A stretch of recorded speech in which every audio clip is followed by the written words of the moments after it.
Next point बघा, sexual reproduction.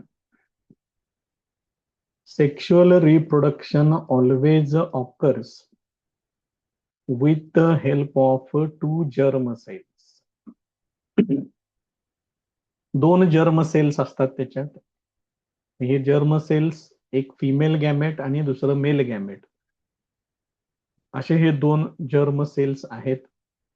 Female gamete and male gamete are those two germ cells.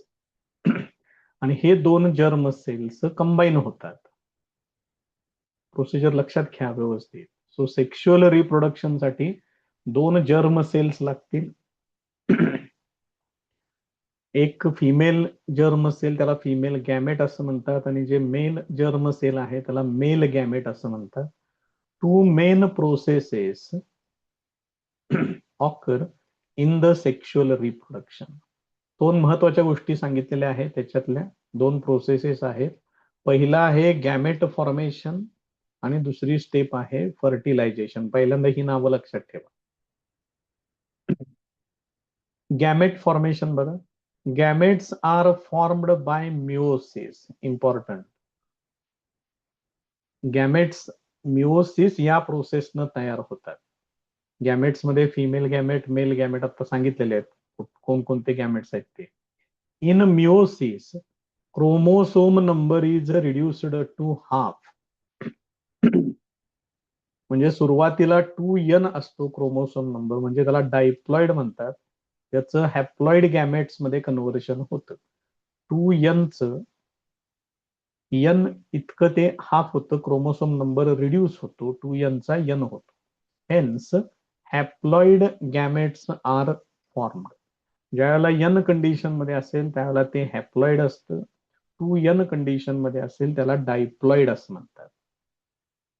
मग इथं काय होणार, n किंवा हॅप्लॉइड मेल गॅमेट आणि हॅप्लॉइड फिमेल गॅमेट हे कंबाईन होतात आणि त्यांच्यापासून परत डायप्लॉइड झायगोट फॉर्म होतो. ज्यावेळेला दोन gametes mail gamete female gamete एकत्र येतात त्यांच्यापासून जे तयार होतं त्याला झायगोट असं म्हणतात. आणि ती जी प्रोसेस आहे ते दोघं एकत्र येण्याची त्याला फर्टिलायझेशन असं म्हणतात. बघा पुढं. A diploid zygote is formed in this process by union of haploid male and female gametes. Fertilization मध्ये काय होतं, डायप्लॉइड झायगोट फॉर्म होतो आणि त्याच्यामध्ये हॅप्लॉइड मेल आणि फिमेल गॅमेट्स हे एकमेकांशी कंबाईन होतात. त्यांचं युनियन होतं, कॉम्बिनेशन होतं. The zygote divides by mitosis and embryo is formed. जे काही झायगोट त्या ठिकाणी तयार होतं त्याचं डिव्हिजन होतं, प्रोसेस असते मायटॉसिसची आणि त्याच्यापासून एम्ब्रायो तयार होतो. The embryo develops to form new individual. त्याच एम्ब्रायो, एम्ब्रायो म्हणजे भ्रूण म्हणू शकताय तुम्ही त्याला, त्याचंच कन्व्हर्शन परत पुढं नवीन इंडिव्हिज्युअल मध्ये होतं. त्याला आपण परत प्रत्येक ठिकाणी ते वेगवेगळे त्याच्याने डिटेल्स आहेत. फोटस असं आपण ते ह्युमन बिईंगच्या बाबतीत आपण त्याला नंतर म्हणणार आहे. तर झायगोट पहिल्यांदा काय काय आहेत, मेल गॅमेट फिमेल गॅमेट ते कंबाईन होणार, त्यांच्यापासून झायगोट तयार होणार. झायगोटचं कन्व्हर्शन एम्ब्रायो मध्ये होणार, एम्ब्रायो पासून न्यू इंडिव्हिज्युअल फॉर्म होणार. Two parents that is male parent and female parent are involved in this type of reproduction. याच्यामध्ये एक मेल पेरेंट पाहिजे, फिमेल पेरेंट एक पाहिजे. Fusion of male gamete and male gamete of male parent and female gamete of female parent occurs. म्हणजे हे male gamete आणि female gamete हे एकमेकांशी कंबाईन होतात, त्याचं फ्युजन होतं. Due to this new individual always has recombined genes of both parents. याच्यामुळे काय होतं, जे कॉम्बिनेशन होऊन जे नवीन इंडिव्हिज्युअल तयार होतो त्याच्यामध्ये दोघांच्याही प्रॉपर्टीज बघायला मिळतात, दोघांचेही कॅरेक्टरिस्टिक्स, जीन्सच दोघांच्या पासून कंबाइन्ड जीन्स तयार होतात. Hence new individual shows similarities with parents for some characters. त्यामुळे जो नवीन इंडिव्हिज्युअल तयार होतो त्याच्यामध्ये पेरेंटच्या काही कॅरेक्टरिस्टिक्स दिसतात and has some characters different than both the parents. या दोघांच्या कॉम्बिनेशन मधून नवीन कॅरेक्टर्स पण तयार होतात. त्यामुळे हे असं दोघांचंही कॉम्बिनेशन त्या ठिकाणी तुम्हाला बघायला मिळतं. Diversity in living organisms occurs due to genetic variation. इथं आता आपण सांगितलं की नवीन कॅरेक्टरिस्टिक्स असलेले जीन्स तयार होतात, म्हणजेच त्या ओरिजिनल जीन्स मध्ये बदल होतात आणि त्याच्यामुळे ही वेगवेगळी व्हरायटी बघायला मिळते. डायव्हर्सिटी म्हणजे विविधता. It helps the organisms to adjust with changing environment. त्याचा फायदाही होतो, जसं वातावरण बदलतं त्यानुसार ते ऑर्गॅनिझम्स स्वतःमध्ये बदल करू शकतात and thereby to maintain their existence. त्यामुळे ते अस्तित्वात राहू शकतात, जिवंत राहतात आणि त्यांच्यापासून परत त्यांची नवीन जनरेशन पुढे सुरू होते. Due to this plants and animals can save themselves from being extinct. Extinct म्हणजे नष्ट होणे. म्हणजे हे जे प्लांट्स आणि अॅनिमल्स आहेत ते आहे असे पुढे कंटिन्यू होतात, त्यांच्या पुढच्या जनरेशन येत राहतात, ते तिथंच नष्ट होत नाहीत या चेंजेसमुळे. तर त्याच्यातला फर्स्ट पॉइंट आहे सेक्शुअल रिप्रोडक्शन इन प्लांट्स. पहिला प्रकार बघा त्याच्यातला प्लांट्स मधला वेगळा आहे आणि परत ह्युमन बिंग्स मध्ये परत आपण बघायचं आहे. सेक्शुअल रिप्रोडक्शन इन प्लांट्स, त्याच्यासाठी ही लागणारी डायग्रॅम अतिशय महत्वाची diagram, very very very important. आपण एक एक शब्द इथून बघूया, त्याचे नंतर आपण एक्सप्लेनेशन मध्ये पण बघणारच आहे. सगळ्यात पहिल्यांदा हिता आहे पेडी सेल, त्याचा देठ आहे तो. त्यानंतर हिता असा जो हिरवा पोर्शन जो फुलाच्या खाली असतो त्याला कॅलिक्स म्हणतात. त्याची जी छोटी छोटी पानं असतात ते सेपेल्स. त्याच्यानंतर ह्या पानाच्या पाकळ्या आहेत त्याला म्हणतात कोरोला, पेटल्स असं सुद्धा म्हणतात. ठीक आहे. त्याच्यानंतर इथं आतल्या बाजूला हा जो मध्ये सेंटरला जो सेक्शन जो दाखवलेला आहे त्याचं नाव आहे गायनोएसियम. या गायनोएसियम मध्ये परत त्यांनी नावं दिलेली आहेत. इथं स्टिग्मा लिहिलेला आहे या ठिकाणी. हे जे पूर्ण वरून खाली आलेली जी पाईप आहे त्याला स्टाईल असं म्हटलेलं आहे. या स्टाईलच्या खाली इथं जो काही सेक्शन दिसतोय असा थोडासा फुगीर भाग या ठिकाणी तयार होतो, त्याला म्हणतात ओव्हॅरी. बघा नावं काय काय आहेत. त्यामुळे गायनोएसियम मध्ये स्टिग्मा, स्टाईल आणि ओव्हॅरी हे 3 सेक्शन आहेत. त्याच्यानंतर इकडं त्यांनी एक सेपरेट असा सेक्शन एवढाच दिलेला आहे, त्याला म्हटलेलं आहे अँड्रोएसियम. म्हणजे हा एवढा सेक्शन आहे बघा, इथं दिसतो. इथं थोडासा वेगळा कलर मी घेतला म्हणजे लक्षात काय बघा. इथं वरती एक अशी छोटीशी डबी असल्यासारखं आहे. असे तुम्हाला इथं पण दिसेल 1 2 3 4 5 6 हे असे जे दाखवलेले आहेत हा आहे अँड्रोएसियम. त्याच्यातली वरची जी लाल रंगाची जी डबी आहे अशी असते ती, ते आहे अँथर. आणि त्याचा जो हा जो हे जे काय असा धागा दाखवलेला आहे वरती आलेला त्याला फिलामेंटच म्हटलंय त्यांनी. म्हणजे या फिलामेंटच्या वरती अँथर असतो. आता हे सगळं परत एकदा आपल्याला बघायचं आहे, फक्त आता आपण आपल्या पद्धतीने त्याला कन्सिडर करूया. बघा काय काय दिलेलं आहे. Flower is a structural unit of sexual reproduction in plants.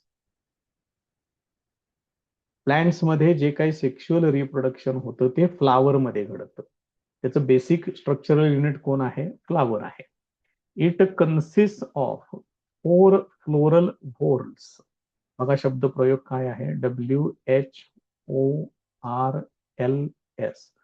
व्होर्ल्स असं म्हटलेलं आहे.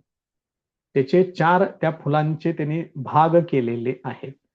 व्होर्ल्स म्हणजे ते भागच कन्सिडर करा. त्याला मराठीतले शब्द फार खतरनाक आहेत, सहन व्हायचे नाहीत तुम्हाला. त्याच्यापेक्षा ते शब्द प्रयोग आहे असेच वापरा, फक्त अर्थ तेवढा या पद्धतीने लक्षात ठेवा.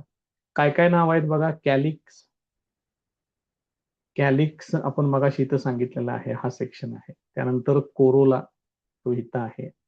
अँड्रोएसियम अँड गायनोएसियम इथं आहेत. इथं गायनोएसियम पाहिजे. GYNO. ठीक आहे. Arranged in sequence from outside to inside. ही नावं जशी सांगितली आहेत त्याच पद्धतीनं बाहेरून आत ही सगळी अरेंजमेंट आहे. Androecium and gynoecium are called essential whorls because they perform the function of reproduction.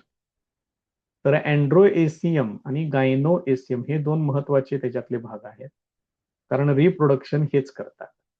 Calyx and corolla they are called as accessory whorls. Accessory म्हणजे त्याला मदत करणारे. Because they are responsible for protection of inner whorls. हे जे आतले जे दोघ जण आहेत, अँड्रोएसियम आणि गायनोएसियम, हे जे दोन महत्वाचे व्होर्ल्स जे आहेत त्यांना हे प्रोटेक्शन देतात. कोण? कॅलिक्स आणि कोरोला. म्हणून त्यांना ॲक्सेसरी व्होर्ल्स असं म्हणतात. Members of calyx are called as sepals. हे बघा इथे sepals. And they are green colour. त्यांचा रंग हिरवा असतो. Members of corolla are called as petals म्हणजे पाकळ्या. And they are variously colour. हे वेगवेगळ्या रंगाचे असू शकतात.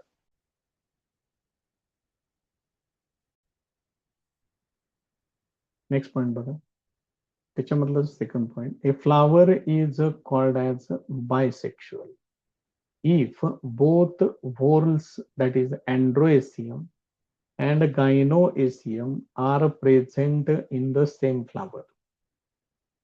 त्या फ्लॉवरला बायसेक्शुअल फ्लॉवर म्हणायचं जर त्याच्यामध्ये अँड्रोएसियम आणि गायनोएसियम हे एकाच फ्लॉवर मध्ये प्रेझेंट असतील. फॉर एक्झाम्पल हिबिस्कस म्हणजे जास्वंदी, त्याच्यामध्ये अँड्रोएसियम म्हणजे मेल पार्ट आणि गायनोएसियम म्हणजे फिमेल पार्ट, हा दोन्ही त्याच्यामध्येच तयार असतात. त्या एकाच फुलामध्ये दोन्ही पार्ट असतात. A flower is called as unisexual if any one of the above mentioned two whorls are present in the flower. पण असे पण काही फ्लावर्स आहेत की एक तर त्याच्यामध्ये अँड्रोएसियम असतो नाहीतर गायनोएसियम असतो, एकच असतो, त्याला युनिसेक्शुअल असं म्हणतात. जर अँड्रोएसियम असेल तर ते मेल फ्लावर आहे आणि जर गायनोएसियम असेल तर ते फिमेल फ्लावर आहे. पप्पाया असं लिहिलेलं आहे त्यांनी. पपईचं जे फुलं आहे त्याच्यामध्ये हे दोन वेगवेगळ्या प्रकारची फुलं असतात. Many flowers have the stalk to support called as pedicel. Stalk म्हणजे देठ त्याचा. त्या फुलाला सपोर्ट करण्यासाठी देठ असेल तर त्याला पेडिसेल म्हणतात. Such flowers are called as pedicellate, whereas a flower without stalk is called as sessile. म्हणजे जर असा देठ नसेल तर त्याला सेसाईल असं म्हणतात. नावं लक्षात ठेवा बरं काही. हे थोडंसं आपण लेक्चर थोडंसं छोटं ठेवणार आहे. त्याचं कारण असं आहे की हे शब्द इतके आहेत आणि हे शब्द तुम्हाला पाठच करावे लागतील, त्याशिवाय पर्याय नाहीये दुसरा. बायोलॉजी म्हणजे तुम्हाला सगळं पाठांतरच करावं लागेल. हेच शब्द वापरावे लागतील, याला समानार्थी दुसरे शब्द नाहीत. त्यामुळे हे तुम्हाला पाठांतर करावं लागेल, त्याला वेळ द्यावा लागेल. म्हणून आपण लेक्चर थोडंसं छोटं झालं तरी चालेल पण जास्त घेणार नाही, कारण शब्द भरपूर आहेत, होणार नाहीत पाठ सगळे. त्यामुळे व्यवस्थित करा. बघा, androecium is a male whorl and its members are called as stamens. हे बघा इथे अँड्रोएसियम आहे, त्याच्या मेंबर्सना त्यांनी काय म्हटलंय? स्टॅमेन्स असं म्हटलंय. Gynoecium is a female whorl and its members, members पाहिजे, मेम्ब्रेन्स नको, हे चुकीचं आहे. मेम्ब्रेन्स इथं मेंबर्सच पाहिजे.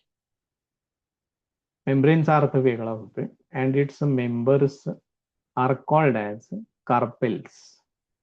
त्याच्या मेंबर्सना तुम्ही काय म्हणू शकताय? कार्पेल्स असं तुम्ही म्हणू शकताय.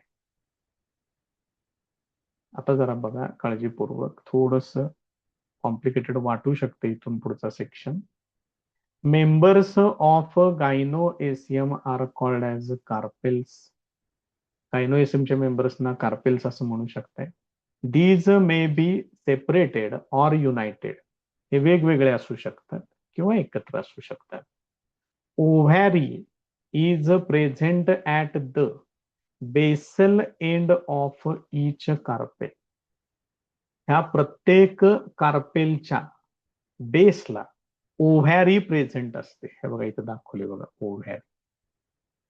हे हा सेक्शन आहे ओव्हॅरीचा.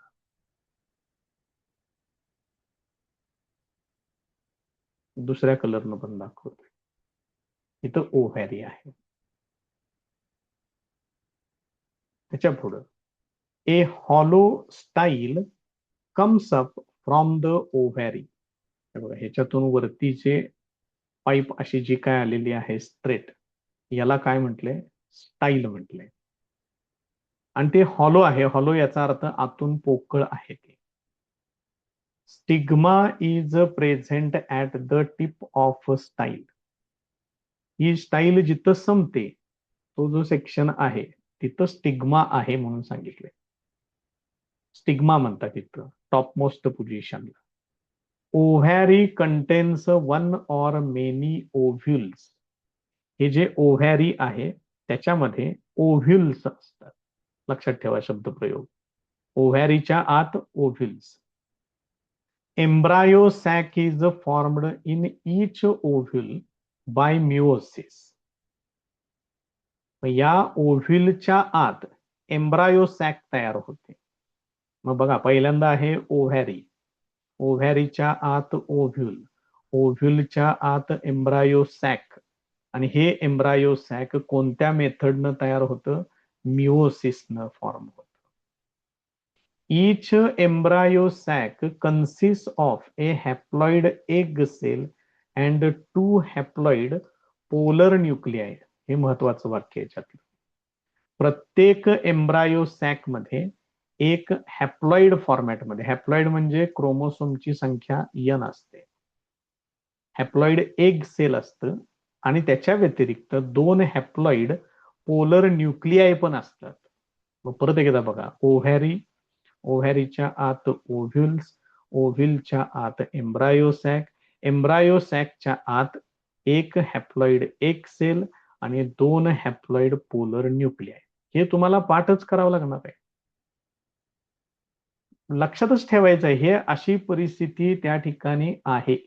बाकीचं तुम्ही त्याच्यात काही विचार सुद्धा काही बाकीचा करायचा नाही. ते फक्त पाठ करणे एवढंच तुम्ही त्याच्यामध्ये करू शकताय. तेव्हा जरा बघा, व्यवस्थित लक्ष द्या. त्याला काही पर्याय नाहीये, पाठांतर केलंच पाहिजे. त्याच्या पुढे बघा आता. Pollen grains from anther are transferred to the stigma. हे लक्षात ठेवा. हे जे आपण अँथर दाखवतो इथं, हे अँथर म्हणजे अशी छोटीशी डबी आहे लाल रंगाची, इथं दाखवले त्या पद्धतीने. त्याला मी आता येलो करतो इथं. अँड्रोएसियम मध्ये हा जो अँथर असतो, त्या अँथरच्या आत पोलन ग्रेन्स असतात. हे पोलन ग्रेन्स या स्टिग्मावरती पडतात इथं, या ठिकाणी वरती. दिस इज कॉल्ड ॲज पोलिनेशन. याला पोलिनेशन असं म्हणतात. Pollination occurs with the help of abiotic agents, म्हणजे निर्जीव. मग असे कोण कोण आहेत? विंड कन्सिडर करू शकताय, वारं, वॉटर, पाणी कन्सिडर करू शकताय. And also some biotic agents. Biotic म्हणजे सजीव सुद्धा हे काम करतात. त्याच्यामध्ये आहेत insects and other animals. Stigma becomes sticky during pollination. ज्यावेळेला पोलिनेशन सुरू असतं त्यावेळेला हा जो स्टिग्मा आहे तो स्टिकी होतो. म्हणजे त्याच्यावरती असा चिकटसर असं लिक्विड फॉर्म होतं. Pollens germinate when they fall upon such sticky stigma. म्हणजे पोलन ग्रेन्स ह्याच्यावरती, जे पोलन ग्रेन्स ह्याच्यावरती पडतात, ते पोलन ग्रेन्स या स्टिकी लिक्विड मध्ये जर्मिनेट होतात. त्याच्या पुढे बघा आता काय होते जर्मिनेशन झाल्यानंतर. तर ही डायग्राम मी आता इकडे बाजूला घेतोय. इथं सगळं आता डिटेलमध्ये इथं दाखवलेलं आहे बघा. हे बघा इथं स्टिग्मा, हे स्टाईल, हे ओव्हॅरी, ह्या ओव्हॅरीच्या आत हे जे दाखवलेलं आहे असं एवढेशे पार्ट असे, दीज आर द ओव्ह्युल्स. मग आता इथं पोलन ग्रेन या स्टिग्मावरती येऊन पडलेला आहे. तो इथं पडला की तिथून काय होते, इथून खालीपर्यंत अशी ट्यूब तयार होते. हे बघा इथे दाखवते, पोलन ट्यूब असं म्हटलंय. Pollens germinate when they fall upon such a sticky stigma, that is, a long pollen tube and two male gametes are formed. Germinate होतं म्हणजे ही सगळी पुढची प्रोसेस तयार होते. लक्षात घ्या काय काय प्रकार आहे ते. मग याच्यामध्ये दोन मेल गॅमेट्स इथं दाखवलेत बघा, ते या पोलन ट्यूब मधून वरून खाली येतात. इथं तो सगळ्यात अप्पर मोस्ट पार्ट स्टिग्मा होता, त्याच्यातून हे पोलन ग्रेन मधले हे दोन मेल गॅमेट हे पुढे येतात. The pollen tube carries male gametes, ही पोलन ट्यूब त्या मेल गॅमेट्सना कॅरी करून पुढे घेऊन जाते. Pollen tube reaches the embryo sac via style, ही पोलन ट्यूब या एम्ब्रायो सॅक पर्यंत येऊन पोहोचते. इथं येतो embryo sac. Tip of the pollen tube bursts and two male gametes are released in the embryo sac.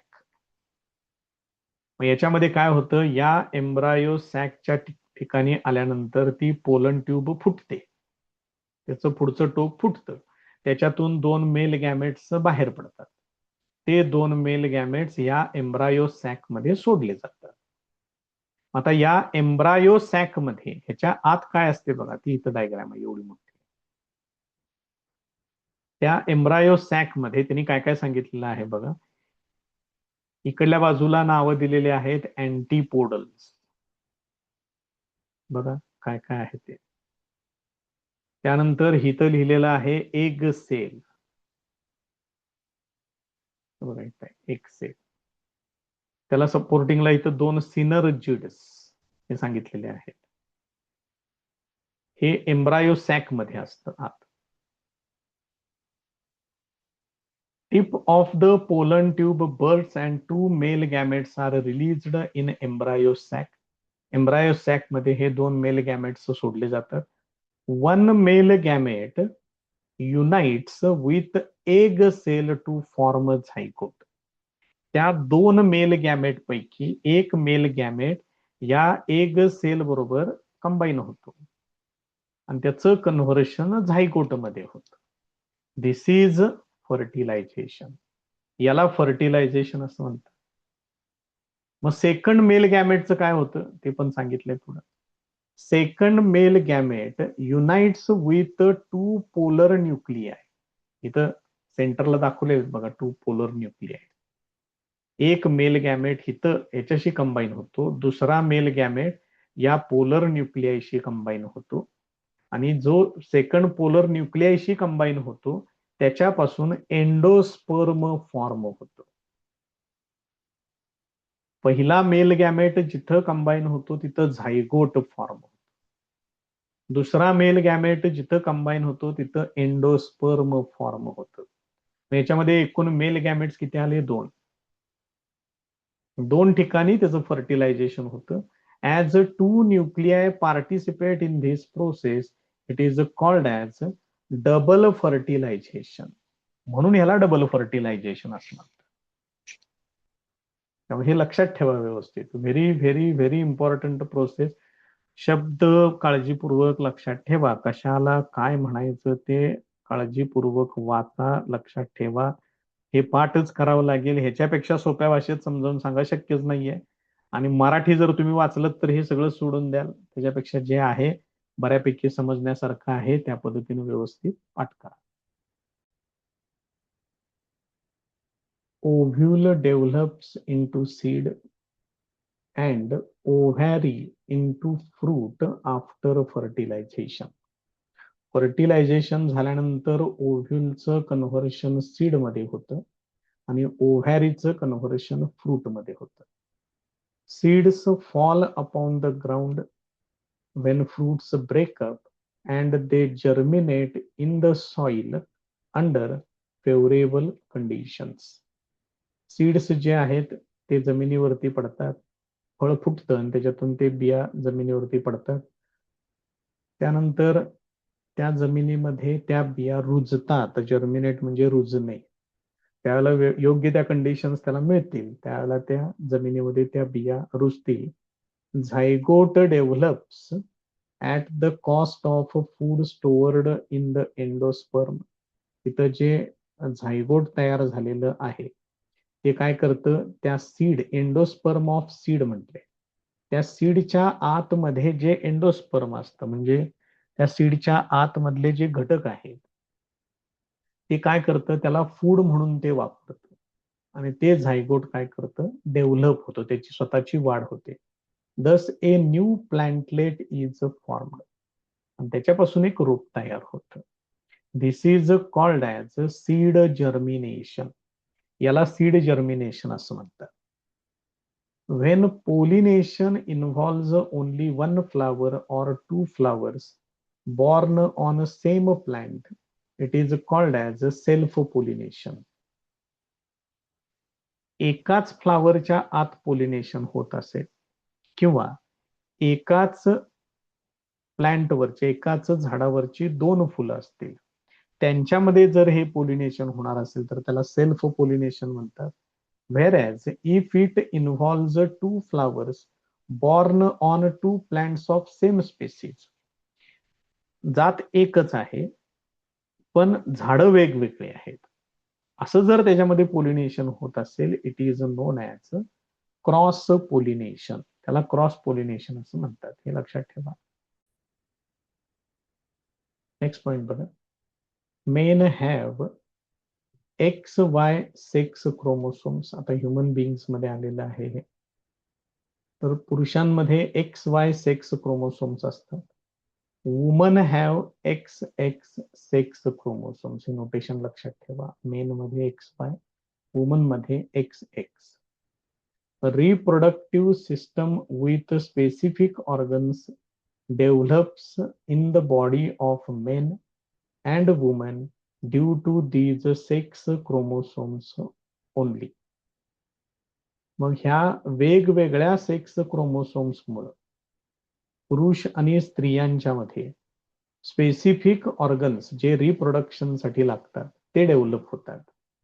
X chromosome is present in main. पुरुषांमध्ये x chromosome आहेत and woman, x chromosome जे आहे ते मेन मध्ये पण आहे, woman मध्ये पण आहे.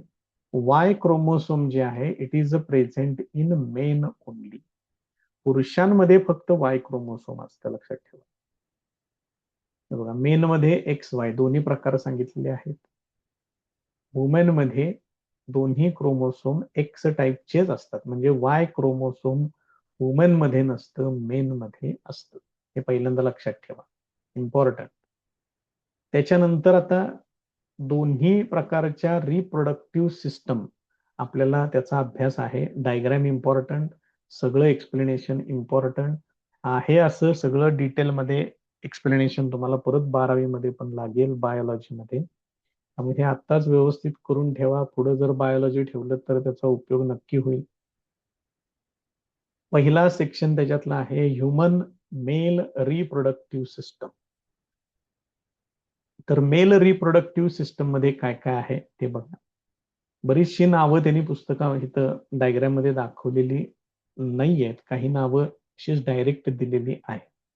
आता बघा कितपत काय काय तुमच्या लक्षात राहते ते. पहिल्यांदा ही डायग्राम बघा, ही डायग्राम तयार करा. सेपरेट डायग्राम सुद्धा तुम्हाला विचारू शकतात. याच्यामध्ये काय काय नावं आहेत जरा बघा, इथून सुरुवात करूया. युरिनरी ब्लॅडर, हे मूत्राशय आहे, युरिनरी ब्लॅडर. त्यानंतर इथं हे जे ब्ल्यू कलरचे दाखवलेले आहे त्याचं नाव आहे सेमिनल व्हेसिकल. त्याच्या पुढे हा जो ब्राऊन कलरचा पार्ट दिसतो इथं दोन्ही बाजूला आहे तो, ते आहे प्रोस्टेट ग्लँड. वेगवेगळ्या ग्रंथी आहेत, ग्रंथीला ग्लँड असा शब्द वापरतात. त्यानंतर ही जी पाईप वरून खाली आलेली आहे त्याचं नाव आहे व्हास डेफरन्स. इथं परत ग्लँड्स दिसत आहेत तुम्हाला, त्याचं नाव आहे काउपर्स ग्लँड. हा जो पुढं येणारी ही जी पाईप दाखवलेली आहे ते आहे युरिनोजेनिटल डक्ट. त्यानंतर हा जो पार्ट आहे पिंक कलरचा हा जो दिसतोय तो आहे टेस्टीज. त्या टेस्टीजला हे जे वरचं कव्हरिंग आहे ते आहे एपिडिडायमिस. त्यानंतर हे जे टेस्टीज आहेत हे ह्याला कव्हरिंग वरनं एक दिसतंय, स्किन कव्हर असतं ते, त्याला स्क्रॉटम असं त्या ठिकाणी म्हटलेलं आहे. आणि हा आहे तो आहे पेनिसचा पार्ट आहे. तेव्हा ही सगळी नावं जरा बघा कशा पद्धतीने आहेत. इकडे एक राहिलेलं आहे इजॅक्युलेटरी डक्ट असं त्याला त्या ठिकाणी नाव दिलेलं आहे. बघा काय काय आहे ते. नावं अवघड आहेत, ह्याला वेळ द्या, त्याशिवाय ही नावं लक्षात राहणार नाहीत. आता याच्यामध्ये male reproductive system of humans consist of testes आहेत, व्हेरियस डक्ट्स अँड ग्लँड्स. वेगवेगळे डक्ट्स आहेत म्हणजे पाईप्स आहेत त्या ठिकाणी वेगवेगळ्या, शिवाय ग्लँड्स आहेत, ग्रंथी पण आहेत. Testes are present in the scrotum. Scrotum इथं दाखवलेलं आहे. या स्क्रॉटमच्या आत टेस्टेज असतात. Outside the abdominal cavity. उदर पोकळी, ॲब्डॉमिनल कॅव्हिटी म्हणजे ज्याला आपण पोट म्हणतो त्या पोटाच्या खालचा भाग, ॲब्डॉमिनल कॅव्हिटी असते तिथं. टेस्टेज कंटेन न्यूमरस सेमिनिफेरस ट्युब्युल्स. ह्या टेस्टेजच्या आतमध्ये असंख्य सेमिनिफेरस ट्युब्युल्स असतात. Germinal epithelium present in the tubules divide by meiosis. या ट्युब्युलच्या आत जे जर्मिनल एपिथेलियम असतं ते डिव्हाइड होतं, तिथं डिव्हाइड होण्याची प्रोसेस आहे मिओसिस. आणि ते डिव्हाइड होऊन मिओसिस होऊन काय तयार होतं त्याच्यापासून स्पर्म्स तयार होतात, शुक्राणू. Those sperms are sent forward through various tubules. इथं वेगवेगळ्या ज्या काही ट्यूब्स दाखवलेल्या आहेत त्याच्यातून हे स्पर्म्स पुढे सोडले जातात. Sequence of those tubules is as. सुरुवात कुठून होते? रेटे टेस्टेज. त्याच्यानंतर ते येतं व्हास एफरन्स, एपिडिडायमिस, नंतर व्हास डेफरन्स, इजॅक्युलेटरी डक्ट आणि फायनली युरिनोजेनिटल डक्ट.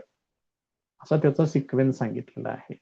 त्याच्यातलं जे पहिलं नाव होतं काय होतं बघा वरती, रेटे टेस्टिस, ते काय डायग्राम मध्ये कुठं दिसत नाही. त्याच्यानंतर आहे व्हास एफरन्स, ते पण नाही दिसत. एपिडिडायमिस ते आहे मात्र. एपिडिडायमिस पासून सुरुवात होते, हे इथं आहे बघा एपिडिडायमिस, तिथून सुरुवात होते. त्याच्यानंतर या व्हास डिफरन्स मध्ये हे येतं, इथं नाव आहे ते. त्याच्यानंतर हे इजॅक्युलेटरी डक्ट मध्ये येतं, इथं नाव त्यांनी दाखवलेलं आहे ते. आणि नंतर हा जो ट्रॅक आहे पुढं युरिनोजेनिटल डक्ट किंवा युरिनोजेनिटल ट्रॅक्ट, त्याच्यातून ते पुढे येतं. तेव्हा जरा बघून घ्या कुठं कुठं काय काय त्यांनी सांगितलेलं आहे ते व्यवस्थित समजून घ्या. त्याच्या पुढं as the sperms are pushed forward from one duct to next they become mature and able to fertilize the ovum. हे स्पर्म पुढे जाऊन ओव्ह्यूमशी कंबाईन होणार आणि त्याचं फर्टिलायझेशन करणार आहे. तेव्हा हे स्पर्म्स जसे जसे एका डक्ट मधून दुसऱ्या डक्ट मध्ये पास केले जातील तसे ते मॅच्युअर व्हायला लागतात आणि ते पुढे जाऊन त्या ओव्ह्यूमचं फर्टिलायझेशन करतात. Seminal vesicles secrete their secretion in ejaculatory ducts, whereas prostate glands and Cowper's glands secrete their secretions in urinogenital duct. तर हे डायग्राम मध्ये एकदा परत एकदा बघूया. सेमिनल व्हेसिकल इथं आहे बघा, याच्यातून जे काही सिक्रेशन येतं ते पुढं सेंड केलं जातं इजॅक्युलेटरी डक्ट मध्ये. त्या पाईप्स इथं दिसत आहेत तुम्हाला, त्याला तुम्ही म्हणू शकता इजॅक्युलेटरी डक्ट. आणखीन एका कलरनं दाखवते या पद्धतीने. त्याच्यानंतर prostate glands and Cowper's glands ते कुठे आहेत बघा. प्रॉस्टेट ग्लँड आहे ते इथं आहे, हे आहे. काउपर्स ग्लँड्स आहेत ते इथं आहेत, तर त्याचं नाव आहे. याच्यातून जे काही सिक्रेशन्स होतात ती डायरेक्ट या युरिनोजेनिटल ट्रॅक्ट मध्ये येतात. तो इथं येतो ट्रॅक्ट, याच्यातून पुढे येतात.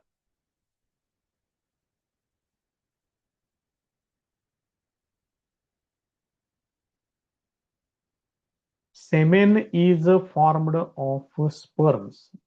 Semen is formed of sperms and secretions of all these glands. हे स्पर्म्स आणि ह्या वेगवेगळ्या ग्लँड्स मधून बाहेर पडणारं सिक्रेशन्स, या सगळ्यांचं मिळून काय तयार होतं, जे लिक्विड फॉर्म होतं त्याला सेमेन असं म्हणतात. Semen is ejaculated out through the penis. हे सेमेन या पेनिस मधून बाहेर टाकलं जातं. All the organs of male reproductive system are paired. या मेल रिप्रोडक्टिव्ह सिस्टम मधले बरेचसे ऑर्गन्स हे पेअर्ड आहेत, म्हणजे ते जे दोन दोन पेअर फॉर्मॅटमध्ये असतात. Except urinogenital duct, penis and scrotum. याच्यातलं युरिनोजेनिटल डक्ट, पेनिस आणि स्क्रॉटम हे मात्र एकच असतं. बाकी सगळे ऑर्गन्स हे दोन दोन असतात, पेअरच्या फॉर्मॅटमध्ये असतात. त्याच्या पुढे बघा आणखी काही त्यांनी महत्वाची इन्फॉर्मेशन दिलेली आहे, हे बघूया. Length of each epididymis is about 6 metre. त्याच्यामध्ये जे एपिडिडायमस सांगितलेलं आहे त्याची लांबी 6 metre. Length of a sperm is about 60 micrometres आहे. मायक्रोमीटर म्हणजेच मायक्रो म्हणजे 10⁻⁻⁶ metre. Such a small sperm has to cross the distance of approximately 6.5 meter while passing out of male reproductive system. याचा आकार खूप कमी आहे, पण ह्याला एवढ्या डिस्टन्स मधून पूर्ण त्या पाईप मधून पुढे जायचं असतं, तर ते डिस्टन्स अप्रॉक्सिमेटली एवढं आहे. So sperm needs a large amount of energy. आणि या कामासाठी त्या स्पर्मकडे एनर्जी असणं गरजेचं आहे. For this purpose fructose is present in the semen. He energy त्याला प्रोव्हाइड करण्यासाठी त्या सेमेन मध्ये फ्रुक्टोज असतं, ते त्याला एनर्जी प्रोव्हाइड करतं. त्याच्यानंतरचा पॉइंट आहे ह्युमन फिमेल रिप्रोडक्टिव्ह सिस्टम. आपण मेल रिप्रोडक्टिव्ह सिस्टम बघितली, आता ह्युमन फिमेल रिप्रोडक्टिव्ह सिस्टम बघू. ही त्याची डायग्राम आहे. All organs of female reproductive system are in abdominal cavity. ओटीपोट असं त्याला म्हणतात बघा. मेन पोटाच्या खाली तो भाग आहे. उदर पोकळी हा शुद्ध मराठीतला शब्द आहे त्याच्यासाठी. ॲब्डॉमिनल कॅव्हिटी, त्याच्या आतमध्ये हे सगळे ऑर्गन्स असतात. It includes a pair of ovaries. हे बघा इथे दाखवलेलं आहे ओव्हॅरी.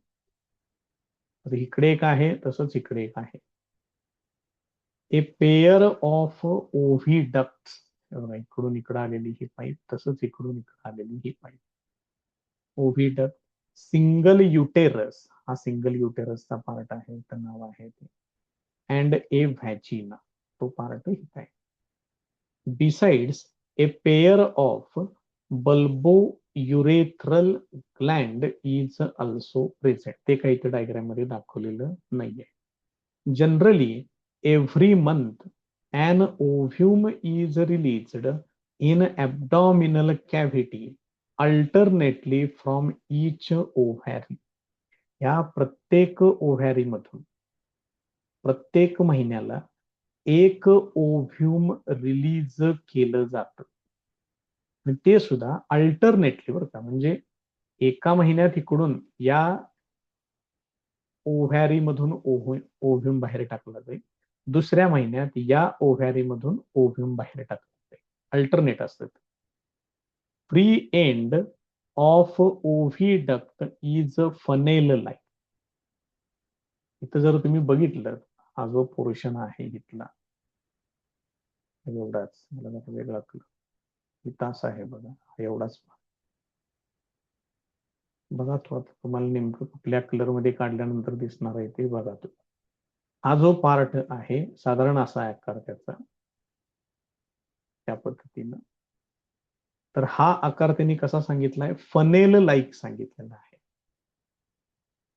फनेल लाईक म्हणजे जसं नरसाळ असतं साधारणपणे हे या पद्धतीने, त्याला मध्ये स्मॉल होल असतं, तशीच त्याचे साधारणपणे कन्स्ट्रक्शन त्याचं त्यांनी सांगितलेलं आहे या पद्धतीनं. An opening is present at the centre of it. त्याच्याही सेंटरला ओपनिंग असतं. oocyte enters the oviduct through that opening. त्या ओपनिंग मधून ओव्हिडक्ट मध्ये oocyte एंटर करतो. नावं लक्षात ठेवा, तशीच नावं लक्षात ठेवायची. Cilia are present on inner surface of oviduct. Cilia त्याच्या आतल्या बाजूला, ह्या ओव्हिडक्टच्या आतल्या बाजूला छोटे छोटे धागे असतात आतल्या बाजूला ओव्हिडक्टच्या. These cilia push the oocyte towards uterus. हे जे सिलिया असतात याच्या आतल्या बाजूला, ते काय करतात, हे oocyte एकदा इथं आत एंटर केलं की त्याला ते पुढं पुढं पुढं पुढं ढकलून त्याला इकडं आणतात. त्याला कुठं आणून सोडतात, ह्या oocyte मध्ये त्याला आणून सोडतात. इकडून हे असं येणार आणि याच्यामधून ते युटेरस मध्ये ते आणून सोडलं जातं. तेव्हा हे शब्द पहिल्यांदा बघा, ह्या डायग्रॅम्स बघा. हे थोडस लेक्चरचं टायमिंग थोडस कमी असेल, पण याच्यामध्ये बऱ्याचशा गोष्टी नवीन आहेत, त्या व्यवस्थित पहिल्यांदा पूर्ण करा. हे फार महत्वाचं आहे, व्यवस्थित करा.